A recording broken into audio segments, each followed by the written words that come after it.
amicale des étudiants de l'Université SNC de Ziguinchor avec leur président Malvina de m'avoir invité à venir animer cette conférence sur la réforme de l'enseignement supérieur, bilan et perspective. Nous avons eu une longue matinée d'échanges, puisque je pense autour de 10 heures que nous avons commencé et il est presque 15h30, 16h.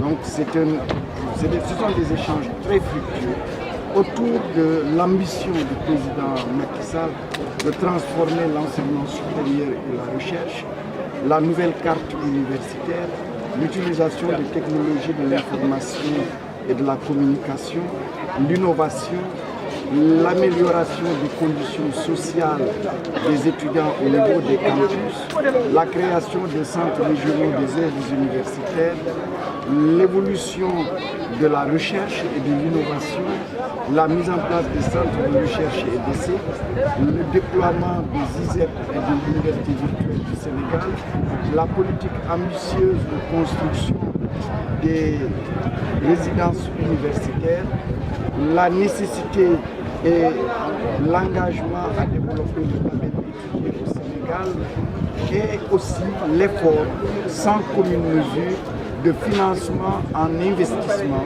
pour les infrastructures et les équipements au niveau de l'enseignement supérieur. Ceci a permis aux étudiants aussi de prendre la parole et de soulever certaines de leurs préoccupations, parmi lesquelles le démarrage effectif du Centre régional des œuvres universitaires ici, les conditions d'hébergement et le nombre réduit de lits disponibles et leur envie. Les 1000 lits pour lesquels le ministère de l'Enseignement supérieur a signé un MOU avec FONSUS puissent être disponibles le plus rapidement possible.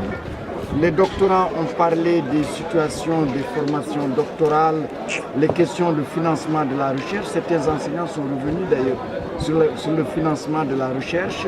Le budget de l'université a été aussi un élément de discussion sur la nécessité de l'augmenter pour l'équilibrer et d'autres questions d'intérêt général qui touchent la région de Casamance. Et j'ai eu à leur expliquer que la Casamance jouit déjà d'une discrimination positive prise par le président Macky Sall au niveau de l'enseignement supérieur à travers l'implantation d'institutions d'enseignement supérieur ici. À Ziguinchor, c'est l'extension de l'université à Sansek.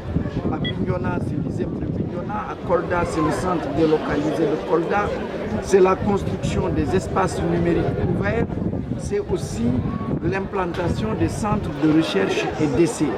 C'est aussi une politique de discrimination positive dans le montant alloué pour l'extension de l'université à Sansek à 6 milliards.